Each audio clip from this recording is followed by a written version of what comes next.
ফের বাংলা আবাস যোজনায় দুর্নীতির ছায়া, তালিকা থেকে নাম বাদ প্রকৃত উপভোক্তার। সেই উপভোক্তার মাটির বাড়ি দেখিয়ে ঘর পেল অন্যজন। অভিযোগে চাঞ্চল্য।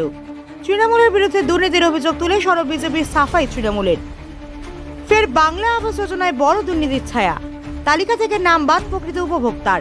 বঞ্চিত উপভোক্তার কাঁচা মাটির বাড়ি দেখিয়ে ঘর পেয়েছে অন্যজন, অথচ তাদের মাটির বাড়ি থাকা সত্ত্বেও তালিকা থেকে তাদের নাম বাদ দেওয়া হয়েছে।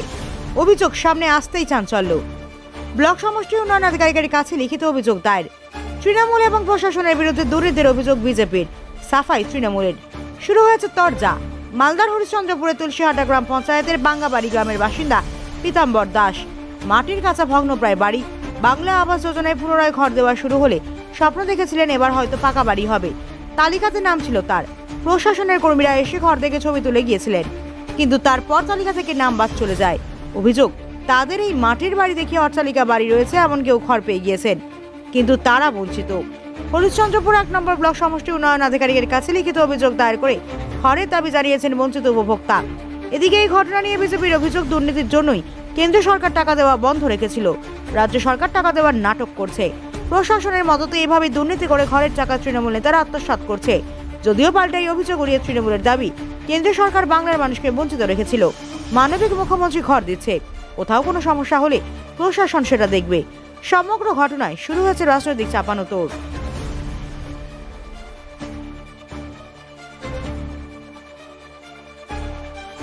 আমি ঘরের অভিযোগ করেছিলাম।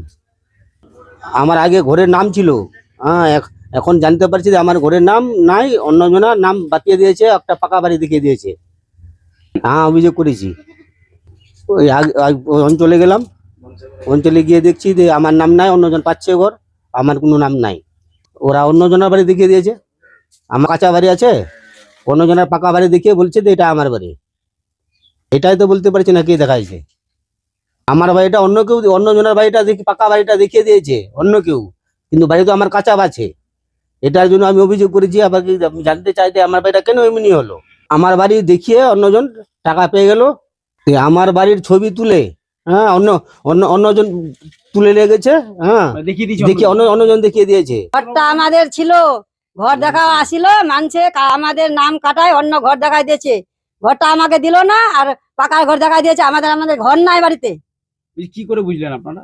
আমি ওখানে গেছিলাম, ইয়াতে অফিসে, বলকতে জানছি যে আমাদের ঘর নাই, আমাদের নাম কাটে দিয়েছে। আমাদের ঘর দেখাই, আমাদের ঘর আছে না, আমাদের ইয়ে আছে, কাঁচার ঘর আছে, আমাদের পাকা ঘর আছে না। ঘর দেখা দিয়েছে, আর আমার বলছে যে ইয়ার বলে ঘর আছে। বাড়িটা অন্যজন দেখাই দিয়ে অফিসার অফিসার আছে, আর ওই অন্যজনের ফটো তুলে নিয়ে চলে গেছে, আর আমাদের নাম কানেকশন করে দিয়েছে, বাদ দিয়েছে, কেটে দিয়েছে আমাদের। আজকে আপনি জানেন যে আবাস যোজনার টাকা কেন্দ্রীয় সরকার কেন বন্ধ করে রেখেছে? এই তৃণমূলের দুর্নীতির জন্য আবাস যোজনার টাকা বন্ধ। যারা প্রাকৃত গরিব মানুষ তারা বাড়ি পাচ্ছে না, যাদের পাকা বাড়ি তারা কাঁচা বাড়ি দেখিয়ে বাড়িটা পেয়ে যাচ্ছে, এবং তার সঙ্গে তৃণমূলের নেতা এবং প্রশাসন যুক্ত আছে। এই জন্য কেন্দ্র সরকার টাকা বন্ধ করেছে। দিদি বলছে বাংলার আবাস যোজনা, ঢাক ঢোল পেটে বলছে টাকা বিলি করছো, তো দিচ্ছে না কেন টাকা? বাংলার আবাস যোজনায় টাকা দিচ্ছে না কেন? আবার কেন্দ্রের কাছে বারে বারে টাকা চেয়ে বেরাচ্ছে, ভিক্ষার টাকা চেয়ে বেরাচ্ছে। যখন দিদি বাংলার আবাস যোজনা চালু করেছেন, তাহলে কেন দুর্নীতি হচ্ছে? কেন গরিব মানুষ ঘর পাচ্ছে না? যার তার ঘর মানে পাকা বাড়ি যাদের আছে তারা ঘর পাচ্ছে, কেন পাচ্ছে? তার জন্য দিদি কি জবাব দিতে পারবে? তৃণমূলের কোনো নেতা এটার জবাব দিতে পারবে না যে 100% যে গরিব মানুষ ঘর পেয়েছে বাংলার আবাস যোজনায়। সম্পূর্ণ তৃণমূলের নেতা, তার আত্মীয় স্বজনরা বাড়ি ঘর পেয়েছে। আচ্ছা দেখুন, আপনারা তো জানেন যে কেন্দ্রীয় সরকার আমাদের বাংলা আবাস যোজনার টাকা বন্ধ করে রেখেছিল, এবং 2021 সাল থেকে বাংলার আবাস যোজনার টাকা বন্ধ, 100 দিনের টাকা বন্ধ। কিন্তু আমাদের মানবিক মুখ্যমন্ত্রী মমতা ব্যানার্জি সে ঘরের টাকাগুলো দিচ্ছে, বাংলার আবাস যোজনার টাকা দিচ্ছে। আপনাদের মুখে শুনলাম যে কার নাকি ঘর নাকি কেটে গেছে। আমরা ব্লক প্রশাসনের কাছে আমরা জানাবো, এবং ব্লক প্রশাসনকে সেটা খতিয়ে দেখার জন্য আবেদন করব। এবং বিজেপি সরকার শুধু ভাওতাবাজি কথা বলে, বিজেপি সরকার কোনো কাজের কাজ করে না। ওনাদের শুধু মানে হিন্দু মুসলমান নিয়ে কথা, সবসময় ধর্ম নিয়ে কথা, উন্নয়নের কথা বলেন না। উনি বলেছিলেন যে আমরা আসলে পরে বাইরে থেকে কালো টাকা এনে মানুষের মধ্যে 15 লাখ টাকা করে দিব। কই কারো বাড়িতে তো কই 1 টাকা পেলো না। তারপর আপনারা দেখুন যে 2 কোটি টাকার কথা বলে 2 কোটি চাকরির কথা বলেছিল, সে 2 কোটি চাকরিও নাই, কোনো কিছু নেই, শুধু সবসময় মিথ্যা কথা, সবসময় মমতা ব্যানার্জিকে সবসময় মমতা ব্যানার্জিকে উল্টো পুল্টো কথা বলে। আপনারা দেখেন যে বাংলায় শান্তি আছে, বাংলায় আমরা অশান্তি হতে দিব না। এই যে এসআইআর হোক, কিন্তু একটা যদি বৈধ ভোটার যদি এদিক ওদিক হয় তাহলে আমরাও কিন্তু ছেড়ে কথা বলবো না। দল আমাদের পাশে আছে, থাকবে। শুনেন, বিজেপি সরকার এগুলো যে করছে শুধু প্রচারে আসার জন্য। মানুষ বুঝে গেছে যে বাংলায় দিদি ছাড়া কোনো গতি নেই, বাংলায় দিদি থাকবে এবং দিদিকে ভোটটা দিদির পাতেই ভোটটা পড়বে।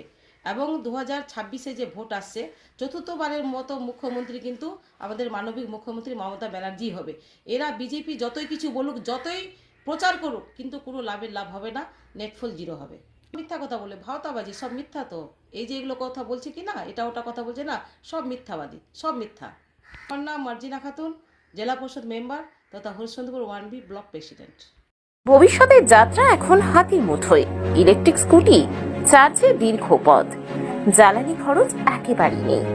পরিবেশ বান্ধব ও আধুনিক ই টোটো, একসাথে বেশি যাত্রী বহনের সুবিধা, কম খরচে বেশি আয়, সহজ চার্জিং ব্যবস্থা। সময় বদলেছে, তাই যাত্রার মাধ্যমে বদলাও। ইলেকট্রিক গাড়ির সাথে আপনার যাত্রা হোক আরো সাশ্রয়ী। তাহলে আজই আসুন আমাদের শোরুম AS এন্টারপ্রাইজে। আমাদের ঠিকানা সেতু মোড়, বৃন্দাবন গার্ডেনের উল্টো দিকে, শাহপুর, পুরাতন মালদা, মালদা। যোগাযোগ 8947856406, 9614567793। নতুন ইলেকট্রিক স্কুটি বা টোটো নিতে গেলে থাকছে বিশেষ অফার। তাহলে দেরি না করে আজই চলে আসুন আর নিয়ে যান আপনার স্বপ্নের এই স্কুটি ও টোটো। আপনি কি আপনার ঘরকে নতুন সাজে সাজাতে চান? এমন কিছু দিয়ে যা হবে টেকসই, আকর্ষণীয় আর একেবারে সাধ্যের মধ্যে? তাহলে চলে আসুন JR এন্টারপ্রাইজ, যেখানে পাবেন PVC fall ceiling, UV marble sheet, WPC louvre, PVC channel, charcoal louvre panel, UPVC window, UPVC modular kitchen, TV cabinet সহ আরো অনেক কিছু। আমাদের সমস্ত পণ্যই জলে বা ঘুনে নষ্ট হয় না। ড্যাম্প ওয়ালের একমাত্র বিকল্প হলো PVC, যা টিনের বাড়ি থেকে শুরু করে ছাদের বাড়ি সব জায়গাতেই ব্যবহার করা যায়। আর দাম একেবারে সাধ্যের মধ্যে, মাত্র 7,000 ফল সিলিং শুরু, 8,000 টাকায় টিভি ক্যাবিনেট শুরু, 25,000 টাকায় মডিউলার কিচেন। তাহলে দেরি কেন? আজই ঘুরে যান আমাদের শোরুমে এবং আপনার স্বপ্নের ঘরকে দিন নতুন রূপ। এছাড়াও সমস্ত মেটেরিয়াল হোলসেল বিক্রয় করা হয়। নতুন ব্যবসা শুরু করার জন্য আজই যোগাযোগ করুন। ঠিকানা মঙ্গলবাড়ি মহানন্দা ব্রিজের কাছে, মালদা। যোগাযোগ 9434864015। JR এন্টারপ্রাইজ, আপনার ঘরের সৌন্দর্যের বিশ্বস্ত নাম।